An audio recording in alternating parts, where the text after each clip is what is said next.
All right, good afternoon. My name is Cameron Nelson. I've been a 161 board member for 8 years. I'm going to skip all the background since we have a minute, talk about what our vision is for the future.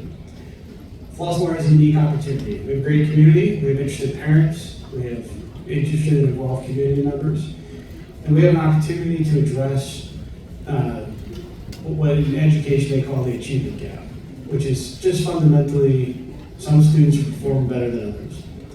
It is a nationwide problem. Every school district in the country is struggling with this. Nobody has a solution. If anyone tells you they have a solution, please let me know, because they should quit their job and they become billionaires overnight. But I think 161 and this community have an opportunity to solve that problem. That's going to require some significant out-of-the-box thinking. It's going to require some substantial goal setting. We have spent the last several years some distractions like COVID dealing with those, but our goal is to solve that problem. Hi everybody, my name is Ashley Giddens. I am a parent of a child at Heather Hill. I'm on the PTO at Heather Hill, and also I am an attorney and I value education. I want to be part of the change to increase our math and reading scores. Right now we are underperforming. We're underperforming in math, English, and language arts. When our kids go to HL, they are not reading on grade level. This issue has been an issue before COVID. I have skin in the game, I have kids in the district, so I actually want to make sure the changes are done. And that can be done by making sure that all kids in the district has the resources they need to thrive. And also, we need to work on the bullying issues. We need to make sure the kids understand conflict resolution skills. They have mental health resources. And lastly, we need to make sure we have more communication between the district and the parents. Right now, we have standards-based grading. Parents are confused when their kids come home with a 2 at the end of the quarter, and they didn't know all quarter that their child was underperforming. So I want to make sure we have open communication and engagement. Thank you. Good evening, everyone. My name is Claggett, and I'm a mother of 2 boys. I have a son at Heather Hill, and I also have one at Parker. My education is in administration and leadership. I'm a professor for undergraduate interns that do social work, and I'm also a therapist for children ages 5 until adults ages 65. So I see everybody. With that being said, I also understand the emotional changes and development that our children go through. That also plays their role as far as how they're educated, the way they're educated, and what it is that they understand about education. So I'm running on 3 principles. Accountability. I do want to hold our community accountable, as well as our teachers and our school board, for what's happening with our children. We have 4 elementary schools that feed into a middle school. There is no reason why people should be choosing which community they live in based upon the grading of schools. We're one district, 161. All 4 elementary schools should be at a 10, a 9, not 1, 10, or 1's over there, and that's how you choose where your children get educated. Parker, when they feed into there, it's below state standards. That is unacceptable. I want everyone to succeed.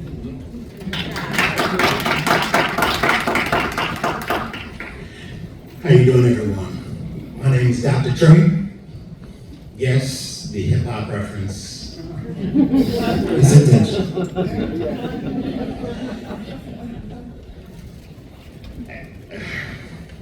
As a professional, I'm a lifelong educator. I've taught middle school, I've taught high school. I've been a middle school principal, I've been a high school principal. And I have exhibited the opportunity for transformational outcomes for people who look like me. Why do I serve? That's the reason.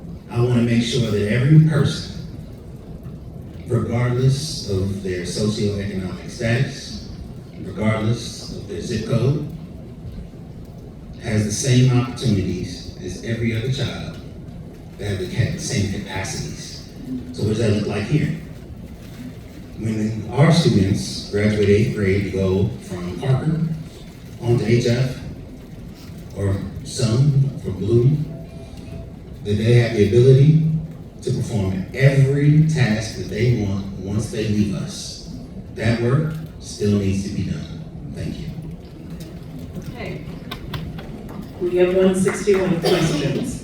What are you willing to do to ensure that student voices are heard? So we start with Crystal.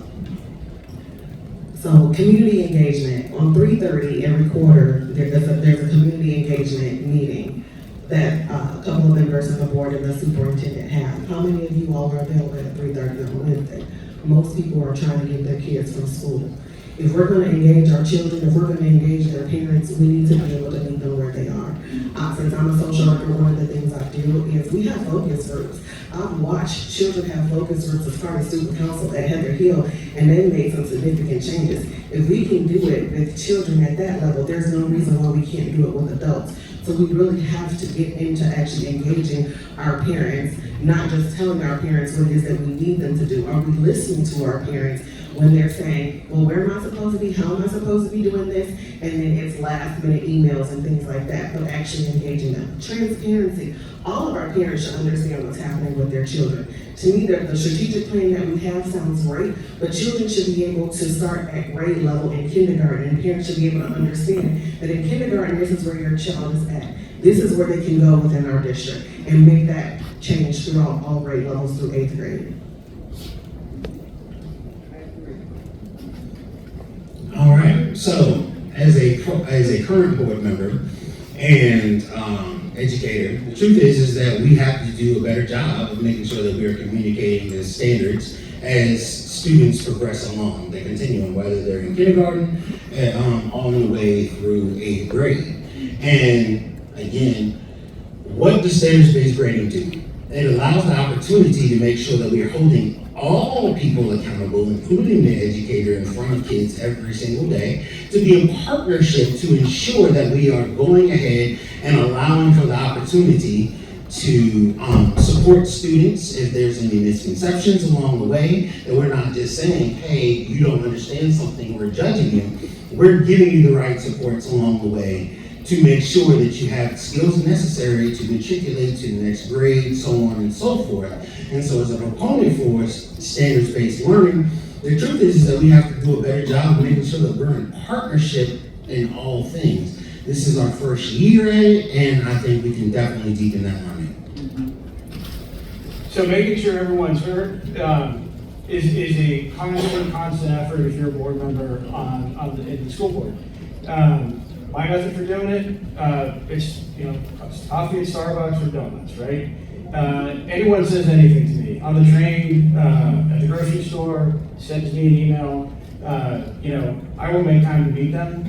I've had phone calls at 10 o'clock at night with the principal who was thinking about leaving. I've had phone calls with residents. I've gone to their houses. In COVID, I did a lot of, okay, if you're concerned about this, I'll come over to your house on Saturday. Let's talk, right? That outreach is important. We always, all of us, we sit down for these board meetings at like 6 p.m. on Monday evenings, and I look out and I see all these empty chairs. And I get it, right? You're all busy, you're working, that's fine. We got to meet you a little bit where you're at. That's what we do, and I think everyone on the board does that when they can. But outreach, has to be not only community engagement committee, but it has to be active board engagement with any issues that are going on.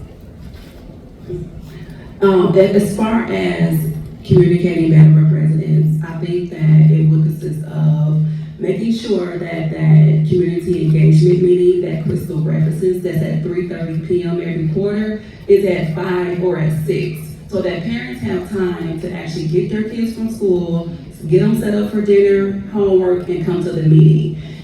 There is no way we can be met where we are at if the school board is not trying to meet us and accommodate us. I think that we need to make sure that we are actually we're being held accountable, and the school district is being held accountable and actually doing what is and actually playing this role. Another issue with the standards-based grading is parents are told to scan a QR code, put your question into the box that comes up if you have a question. I am an attorney. I'm an assistant attorney general. I'm busy. I work downtown 3 days a week. I do not know what that QR code is. Does anybody else in here know where it is? So we need to be more realistic and help parents.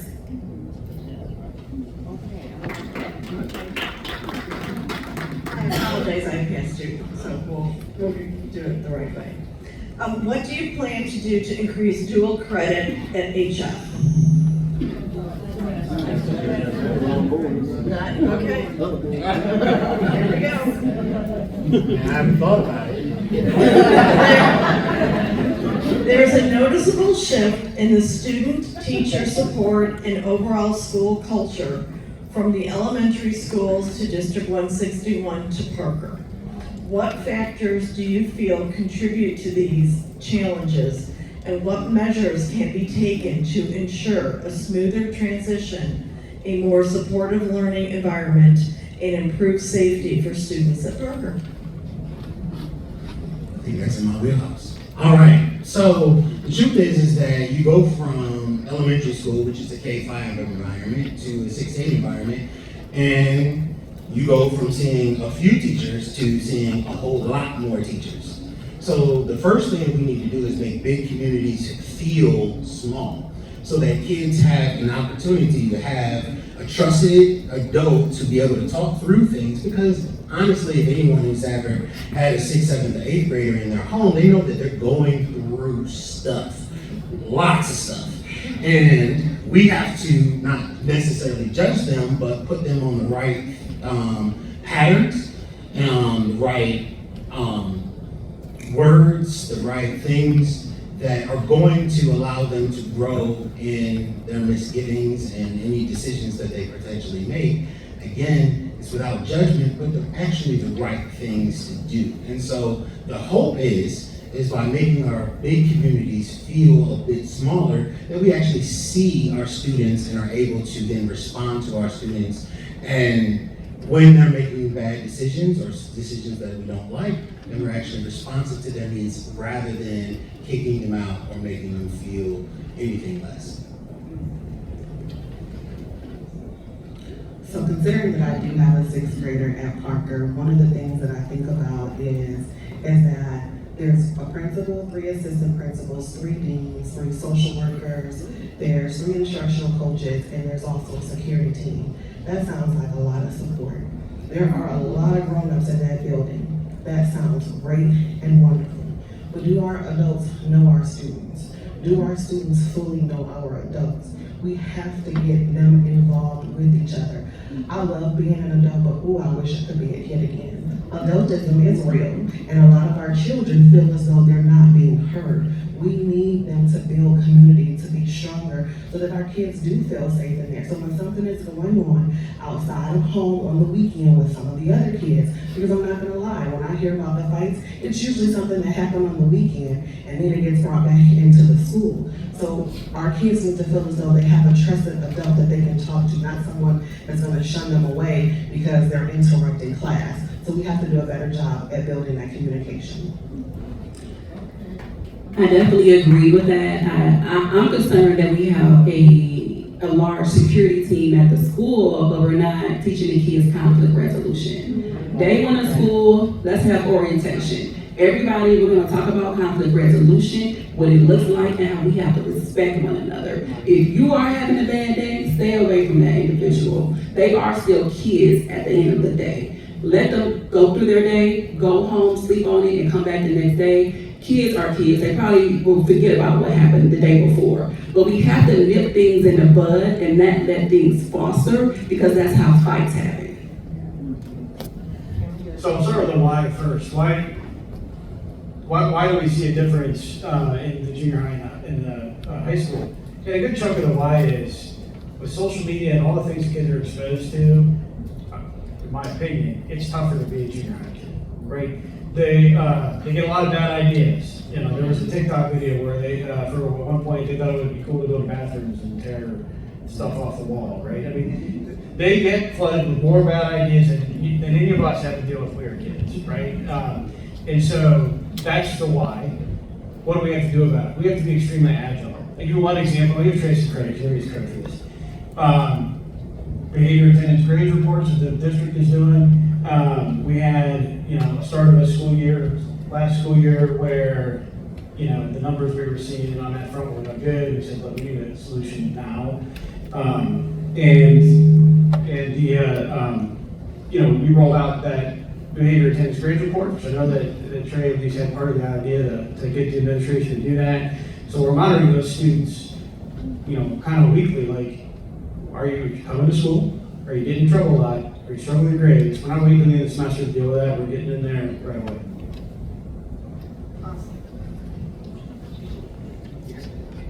So we'll start with Ashley this time. Why are the boys struggling the most, and how do you plan to address their needs?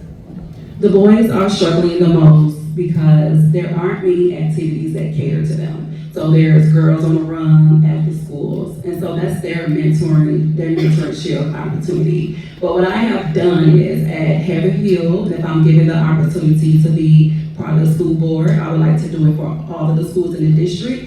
I have been part of making sure Heather Hill has a career day. This is their first career day. It will take place this Friday. I have my mentor, appellate justice Alan Walker, coming to talk to the boys, well, to all of the kids, but I specifically wanted a black man who's an appellate court justice to come and talk to the kids, especially to resonate with the boys, so that they can understand that I too can have something, a profession of this level, and that they can have dignity and understand that they have opportunities in this world.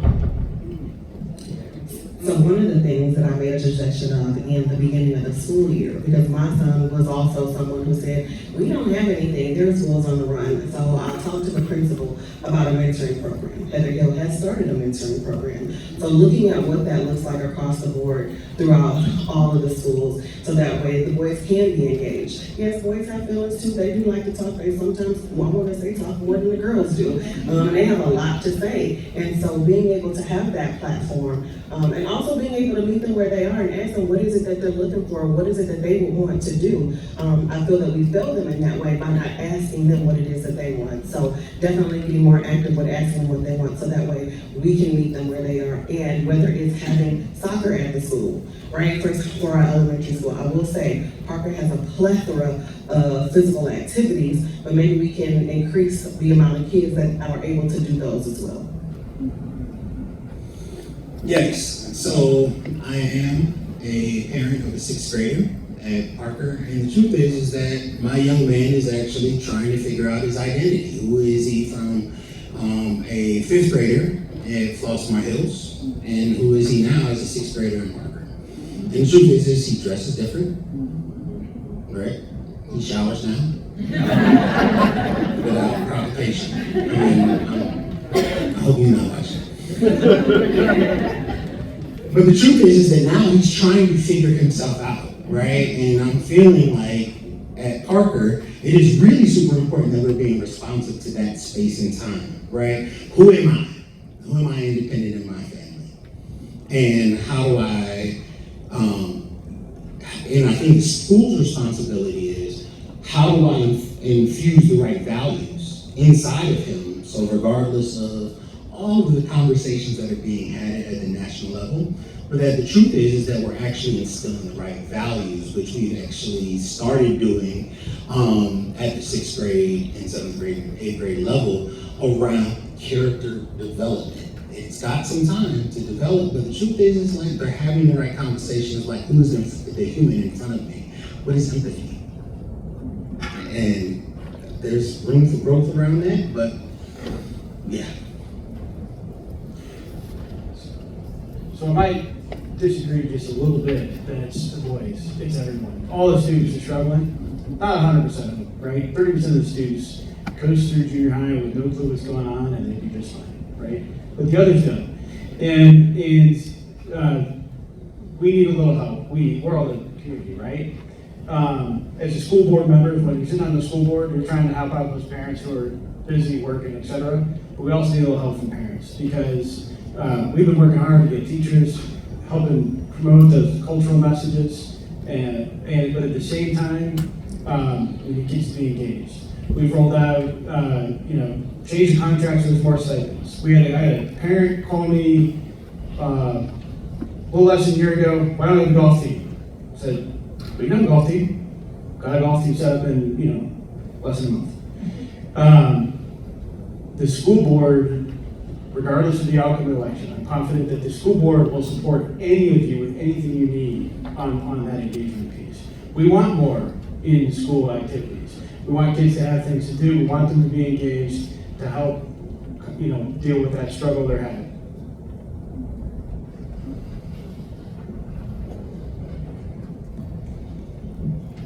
So we are Heather Hill, so our next question is about the detention pond and your voting for it or against it. Can you please, in just a brief minute, share why you felt it was appropriate to have it next to an elementary school? So, I'm not my wife. You're not Mr. Friendly, right? Not my strength. Here's what I'll tell you about the detention pond. I understand it's an important issue to the Heather Hill community, but we have this massive project we're trying to do, right? We're trying to make kids in school perform better. We want our kids to do well above state standards. We want our kids to be excelling. We want Flossmoor for your kids, for your homes, for your tax values. We want it to be the best in terms of education. So, retention pond. First time we came to the board, I remember I see Mr. Lanier on. He was calling me for a whole year. I asked him about, what about tennis court? What about tennis court? I would tell David, I don't care. And so, it's not that I don't care about your feelings. And I did agree with David, they should get the tennis court replaced. But it's because it detracts from the mission. The mission of the school board is to get those kids where they need to be educationally. So, I'm not saying I don't care, I do care. But when it comes to making decisions for the school board, nothing about the retention bond debate advanced that mission. You two can't answer.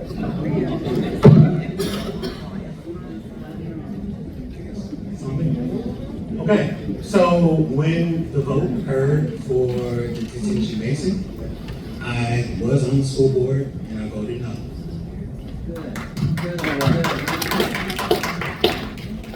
I voted no for a very specific reason. Is that being on the school board means that I'm actually in service to the people that I'm there to be in service of.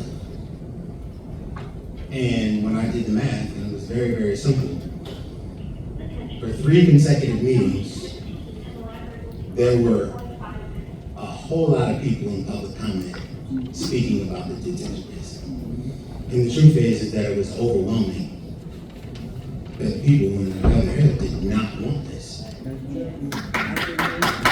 I then went to Heather Hill and walked it myself and saw it for myself, and then said, would I be really happy if 90% of my backyard was taken? I would not. So when you look at the math and the numbers, the truth is that the community didn't want it, they didn't feel safe, and I would not want to be a proponent of anything that the community that they serve didn't want. Okay, 1 minute. What will you do to increase good behavior? All right, good behavior. Training the teachers and better engagement with the students and how they engage with the student. Extracurricular activities, better engagement, more sports teams, getting the kids involved. We want every student to have at least one extracurricular at Parker and in the junior highs. That gets them engaged in the community. We took away their cell phones, right? That was a behavior piece. The first thing they always ask for when you sit down with the junior high kids, what do you want? So we want our cell phones back, or proudly say, you're never getting them back. It makes me happy when you guys ask for it. It's not happening. Addressing discipline when it happens, being agile and responding to discipline. Community engagement, to the extent we can get it. We do not want to burden parents who are excessively busy working, but those who have the time, we need your engagement. That helps with behavior. So, sports, grades, culture, discipline, that's how you get the job done. I think the best way to engage the kids is to actually talk to them. Maybe have a day where you do a listening tour, you go to each school and you have them come in the gym, and you just have them let you know, give you ideas as to what they want. I think the issue with the with Flossmoor and with the school district that we have is we're telling people we're being told what we're going to have and what we will have coming in our backyard or in our village. We need to stop doing that and actually communicate to people. And these kids are smart. They are involved in sports. So if we're going to add any extracurricular activities, let's ask them what they want. You know, I think it's good we started a golf team, but they had to get their own golf clubs. So if we're going to do something, we need to do it from A to Z. So to me, to have good behavior from kids, we also have to model good behavior as adults. And that model of good behavior as adults is how we communicate with each other. If we can't communicate with each other right, we don't communicate with our kids right. And our kids do the exact same thing that we do. One of the things that I teach is about emotional intelligence. That's walking in a room going, you got the crappiest day ever. Instead of saying that your day is crappy, thinking about it somebody else's day crappy too before you put things on them. And so I'm saying this to say, our kids get a lot put on them about what they have to do as far as testing, and we have yet to ask them, how was their day? How are you doing? What's happening and what's going on? So we want them to have good behavior. We have to go back to being good human beings. Not just telling our kids what to do, but showing them how to do it and being actively engaged. Not something just sitting up there on the projector and then we're back to talking. Actually sitting at the table with our kids. Because if we walk through some of these schools, we'll see people aren't sitting at the tables anymore. Things are just on there. We got standard space grading on the wall, so they know they're supposed to get that particular standard, but do they really know what it means to get that standard? So definitely modeling that good behavior. I think Crystal's point was amazing. The truth is that students need to understand what does it mean to be a good human.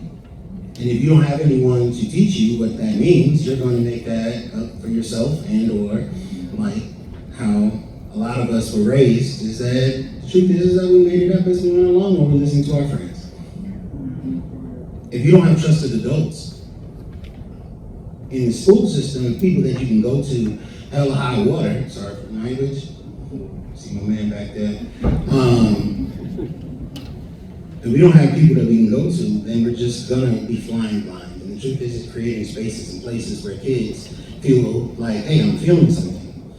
Where can I go? Who can I talk to? And making sure that every single student that comes, in addition to activities, in addition to the teachers that are my grading, who are holding my grades over my head, but I got people that I actually trust, that I value, that value me. They're gonna get me together. Because I'm going through, in middle school in particular, a very, very interesting process around my evaluation as who I'm going to be. If I don't have caring people who look at me and see me and are willing to work with me, I'm not going to get it together. I need a supportive environment, and I think that's a growth area. A huge thank you to all the candidates that came out tonight. And now the early voting gets started. So you can early vote Monday through Sunday, 7 days a week, out at Prairie State as well as the Madison Community Center. Election day is April 1st.